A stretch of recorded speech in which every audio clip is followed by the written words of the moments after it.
Right. Challapalli drugs కేసులో కీలక విషయాలు వెలుగులోకి వచ్చాయి. కొద్ది రోజుల క్రితం డ్రగ్స్ తరలిస్తూ పట్టుబడ్డ ఫాతిమా అనే యువతిని విచారించిన తర్వాత మహారాష్ట్ర పోలీసులు ఈ ఆపరేషన్ ప్రారంభించారు. ఇందులో భాగంగా నెల రోజుల ముందే వాగ్దేవి కెమికల్స్ ల్యాబ్లో ముంబై కానిస్టేబుల్ రోజువారీ కూలీగా చేరారు. అనంతరం అక్కడ పనివాళ్లతో నిమగ్నమయ్యాడు. ఈ క్రమంలోనే ముడి సరుకులు, రసాయనాలు, డ్రగ్స్ తయారీపై నిఘా పెట్టారు. డ్రగ్స్ తయారీకి సంబంధించిన పక్కా ఆధారాలు సేకరించి ఉన్నతాధికారులకు సమాచారం అందించారు. ఈ ఆపరేషన్లో భాగంగా మరికొంతమంది మహారాష్ట్రకు చెందిన సిబ్బంది, డ్రైవర్లు రోజువారీ కూలీలుగా చేరారు. ఆ కంపెనీలో తయారు చేస్తుంది డ్రగ్స్ అని నిర్ధారించుకున్న తర్వాతే అధికారులు ప్లాన్ ప్రకారం సోదాలు నిర్వహించినట్లు తెలుస్తోంది.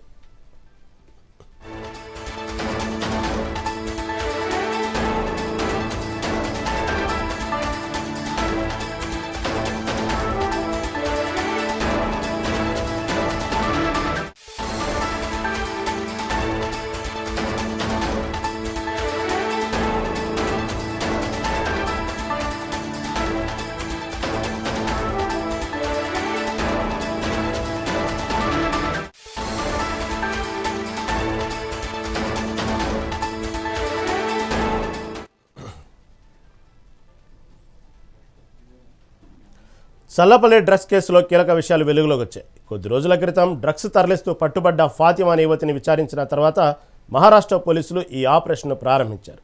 ఇందులో భాగంగా నెల రోజుల ముందే వాగ్దేవి కెమికల్స్ ల్యాబ్లో ముంబై కానిస్టేబుల్ రోజువారీ కూలీగా చేరారు. అనంతరం అక్కడ పనివాళ్లతో నిమగ్నమయ్యాడు. ఈ క్రమంలోనే ముడి సరుకులు, రసాయనాలు, డ్రగ్స్ తయారీపై నిఘా పెట్టారు. డ్రగ్స్ తయారీకి సంబంధించిన పక్కాధారాలు సేకరించి ఉన్నతాధికారులకు సమాచారం అందించారు. ఈ ఆపరేషన్లో భాగంగా మరికొంతమంది మహారాష్ట్రకు చెందిన సిబ్బంది, డ్రైవర్లు రోజువారీ కూలీలుగా చేరారు. ఆ కంపెనీలో తయారు చేస్తుంది డ్రగ్స్ అని నిర్ధారించుకున్న తర్వాతే అధికారులు ప్లాన్ ప్రకారం సోదాలు నిర్వహించినట్లు తెలుస్తోంది.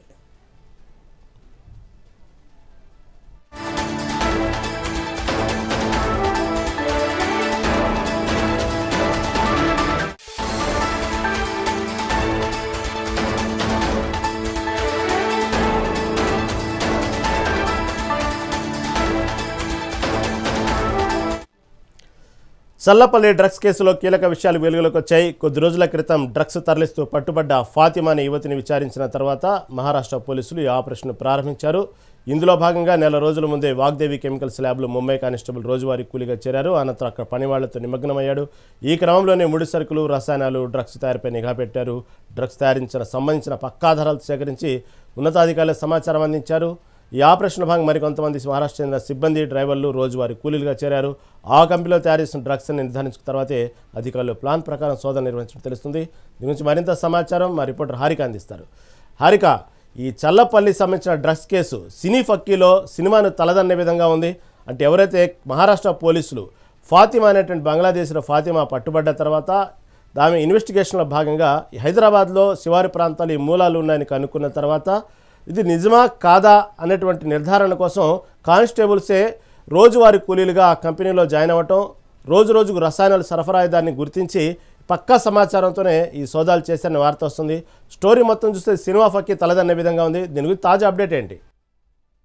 రైట్ రహీం, ప్రస్తుతం ఇది సంచలనంగా మారిందని చెప్పుకోవాలి ఈ డ్రగ్స్ విషయం. ఎందుకంటే జనరల్గా మనం వింటూ ఉంటాము, అక్కడ వీళ్ళు అమ్మారు, వీళ్ళ అమ్మకానికి వచ్చింది ఈ డ్రగ్స్ అని చెప్పేసి వింటూ ఉంటాము. అందులో ముఖ్యంగా మనం కొకైన్, ఈ హ్యాష్ ఆయిల్ లాంటివి, ఇవి గంజాయి, ఇవి మనం చూస్తుంటాము. ఇవి అమ్మకాలు జరిగాయి, ఇక్కడ వాడారు అని చెప్పేసి మనం విన్నాము. కానీ ఏకంగా హైదరాబాద్ని కేంద్రంగా చేసుకొని కొంతమంది దుండగులు, దాదాపు 13 మంది ఒక ల్యాబొరేటరీ పేరు మీద ఇక్కడ డ్రగ్స్ తయారు చేస్తున్నారు. అది కూడా అత్యంత ప్రమాదకరమైన డ్రగ్ మోలీ అండ్ ఎక్స్టీసీ. దీన్ని ఇక్కడ తయారు చేయడం, దాదాపు 35,000 లీటర్ల రసాయనాలని ఇక్కడ పెట్టుకొని 12,000 కోట్ల ముడిసరుకుని ఇక్కడ ఉంచుకొని ఇక్కడ తయారు చేస్తున్నారంటే ఖచ్చితంగా ఇది పెద్ద మూట అనే చెప్పేసి అందరికీ వచ్చిన క్వశ్చన్. అయితే అది నిజంగానే మరి ఇప్పుడు దీని వెనక ఎవరున్నారు అన్న కోణంలో ప్రస్తుతం పోలీసులు విచారిస్తున్నారు. అయితే ఎవరైతే ఈ ఫాతిమా ఉన్నారో ఫస్ట్ ఈ థానే పోలీసులకి ఆ క్రైమ్ బ్రాంచ్లో ఇచ్చిన ఈ లింక్స్ ఆధారంగానే, ఈ ఫాతిమా లింక్స్ ఆధారంగానే ఈ దాని త్రూ ఒక కానిస్టేబుల్ని ఇక్కడ ఏదైతే వాగ్దేవి ల్యాబొరేటరీలో ఒక కూలీగా ఏర్పాటు చేసి అక్కడనే మొత్తం ఒక నెల రోజుల పాటు వర్క్ చేసి అక్కడ ఉన్న పూర్తి డీటెయిల్స్ తీసుకొని ఆ తర్వాతనే ఇప్పుడు పూర్తిగా రైడ్స్ చేసి మొత్తం అందరినీ పట్టుకున్నారని చెప్పుకోవాలి. ఇదంతా చూస్తుంటే ఖచ్చితంగా ఏదో తమిళ సినిమానో మలయాళం సినిమాలో లేకపోతే ఒక హాలీవుడ్ సినిమా చూసినంత కిక్నిస్తుందన్నమాట. ఎందుకు అని అంటే జనరల్గా ఇప్పుడు డైరెక్ట్గా వెళ్ళి చిన్న ఇన్ఫర్మేషన్తో చిన్న క్లూతో వెళ్ళి రైడ్ చేయడం వేరు, ఏకంగా రెక్కీ చేసి పక్కా ప్లాన్ తోని అన్ని ఆధారాలు సేకరించి ఖచ్చితంగా ఇక్కడ డ్రగ్స్ తయారు చేస్తున్నారు అని చెప్పి నిర్ధారించుకున్న తర్వాతనే ఇక్కడ రైడ్స్ చేయడం, పైగా వీళ్ళందరినీ పట్టుకోవడం చూస్తుంటే ఇదంతా ఖచ్చితంగా సినిమా లాగా ఉంది. ఖచ్చితంగా ఈ బ్లాక్ బస్టర్ అయ్యే సినిమా అని చెప్పుకోవాలి ముఖ్యంగా. ఎందుకంటే ఎక్కడైతే ఇప్పుడు ఈ వాగ్దేవి ల్యాబొరేటరీ డైరెక్టర్ శ్రీనివాస్ ఉన్నారో అతనితో పాటు ఈ ఓలేటి విజయ్ అలాగే ఇంకా కొంతమందిని దాదాపు 13 మందిని అరెస్ట్ చేశారు పోలీసులు. ఇప్పుడు వీళ్ళందరినీ ముంబైకి తరలించారు. అయితే ఎందుకంటే అక్కడ తానే పోలీసులకు సంబంధించి అక్కడ క్రైమ్ బ్రాంచ్ నుంచి వచ్చిన పోలీసులు కాబట్టి అక్కడికి వెళ్ళి విచారిస్తున్నారు అని చెప్పేసి అంటున్నారు. అయితే ఈ విచారణ నిమిత్తం ఎలాంటి డీటెయిల్స్ బయటకు వస్తాయనేది మాత్రం ఖచ్చితంగా ఎదురు చూడాల్సిందే. ఎందుకు అని అంటే దాదాపు పెద్ద మొత్తంలో వీళ్ళ దగ్గర ముడిసరుకులు రసాయనాలు ఉండడం, పైగా వీళ్ళు ఎవరెవరికి వీళ్ళు సరఫరా చేశారు. ఎందుకంటే ఈ మోలీ ఎక్స్టీసీ అనే ఈ డ్రగ్ ఏదైతే ఉందో ఇది చాలా ప్రమాదకరం అని చెప్పేసి అంటున్నారు నిపుణులు. ఎందుకంటే ఇది ఒక్కసారి తీసుకుంటే చిన్న మోతాదులో తీసుకుంటే దాదాపు ఆ డేని అంటే 24 hours ఉన్న ఆ డేని మర్చిపోతారు. అంటే ఒక మనిషి తీసుకుంటే ఆయన జీవితంలో ఆ డే ఉండదు అని చెప్పేసి అంటున్నారు. మొత్తం పూర్తిగా వానిష్ అయిపోతుంది అని చెప్తున్నారు. మరి అలాంటి అంత ప్రమాదకరమైన డ్రగ్ వీళ్ళు ఇక్కడ డైరెక్ట్ హైదరాబాద్ లోనే తయారు చేస్తున్నారు అంటే ఖచ్చితంగా ఏదో పెద్ద ముఠానే ఉంది. పైగా ఎక్కడ అంటే మన ఇతర దేశాల నుంచి వెళ్ళి వచ్చిన ముఠా ఉందా, లేకపోతే ఎవరెవరు ఉన్నారు, ఏ మాఫియా ఉంది అన్న కోణంలో ప్రస్తుతం పోలీసులు పెద్ద ఎత్తున విచారిస్తున్నారని చెప్పుకోవాలి. ఇంకా సోదాలు అయితే కంప్లీట్ అయ్యాయి. చాలా విలువైన హార్డ్ డిస్క్లు అలాగే ముడిసరుకులన్నీ తీసేసుకున్నారు. 27 మొబైల్ ఫోన్లు, 3 కార్లు, అలాగే ఈ 35,000 లీటర్ల రసాయనాలు ఉన్నాయంట. అవన్నీ తీసుకొని ఇవన్నిటిని విచారిస్తున్నారు. అలాగే ఇవన్నిటిని చెక్ చేస్తున్నారు. మరి చూడాలి ఎలాంటి డీటెయిల్స్ బయటకు వస్తాయి అనేది. రహీం, హారిక, ఇక్కడ ఇంకోటి దాంట్లో చేరినటువంటి కూలీలుగానే కాకుండా ఆ కంపెనీకి సరఫరా చేసేటువంటి ఏదైతే లారీలు ఉన్నాయో దానికి సంబంధించి లారీ డ్రైవర్లుగా క్లీనర్లు కూడా కానిస్టేబుల్స్ చాలా ఎక్కడ ఎటువంటి అనుమానం రాకుండా చాలా ఓర్పుగా, అంటే కేవలం నటించటమే కాదు ఆ కూలీలో భాగమయ్యారు. వాళ్ళు కూడా దానికి సంబంధించినటువంటి కూలీ పనులు అంటే బరువు మోయటం కానివ్వండి, ఈ ట్రాన్స్పోర్ట్ లారీలకు సంబంధించిన డ్రైవర్లుగా కానివ్వండి, కూలీలు కానివ్వండి, ఎక్కడ అనుమానం రాకుండా వ్యవహరించడం తీరు మాత్రం చాలా అభినందనీయమని చెప్పుకోవాలి. కాకపోతే ఇక్కడ మీరు చెప్పినట్టుగానే ఈ డ్రగ్స్ ఇంత భారీ మొత్తంలో తయారవుతుందంటే మెఫిడ్రిన్ అనేటువంటి ఏదైతే ఉందో ఈ డ్రగ్కు సంబంధించినటువంటి మత్తు పదార్థాలు ఇవన్నీ కూడా తయారవుతున్న విషయంలో మీరు చెప్పినట్టుగా అనేక మొబైల్స్, ఈవెన్ కంప్యూటర్, హార్డ్ డిస్క్లన్నీ స్వాధీనం చేసుకున్నారు. కాకపోతే ఈ శివారు ప్రాంతం నుంచి అసలు ఎక్కడికి పంపిస్తున్నారు, ఇది ఎవరికి అమ్ముతున్నారు, ఈ దేశంలో ఏ ప్రాంతాలకు వెళ్తుంది, ఇవన్నీ కూడా దర్యాప్తులో భాగంగా బయటపడ్డాయా? దీని గురించి ఇంతవరకు ఏమన్నా అధికారికంగా ఏమన్నా సమాచారం ఇచ్చారా? ఖచ్చితంగా రహీం, ప్రస్తుతం ఉన్న సమాచారం ప్రకారం వీళ్ళని ప్రస్తుతం విచారిస్తున్నారు అని అంటున్నారు. ఎందుకంటే వీళ్ళ వెనక ఏదో పెద్ద ముఠానే ఉంది అని చెప్పేసి ఆ కోణంలోనే ఇప్పుడు విచారిస్తున్నారు. ఎందుకంటే మనకు జనరల్గా ఇప్పుడు నైజీరియా నుంచి వచ్చిన వ్యక్తులు మనకి ఇక్కడ అమ్ముతున్నారు అని చెప్పేసి ఉన్న సమాచారం మాత్రమే ఉంది. అలాగే ఎక్కడో గోవా నుంచి తెచ్చుకున్నారు అని అనుకుంటాము, లేకపోతే ఇతర ప్రాంతాల నుంచి వెళ్ళి విదేశాల నుంచి వెళ్ళి తీసుకొచ్చుకున్నారు అని అనుకుంటాం. గంజాయి అయితే ఎక్కడో దూర ప్రాంతాల్లో తయారు చేసి అంటే పండించి తీసుకొస్తున్నారు అని అనుకుంటున్నాం. కానీ జనరల్గా ఇంత అత్యంత ప్రమాదకరమైన ఈ డ్రగ్స్ని ఇక్కడే, అది కూడా హైదరాబాద్ నడి ఒడ్డులో ఇలా తయారు చేస్తున్నారు అంటే ఖచ్చితంగా ఇది షాకింగ్ విషయమే.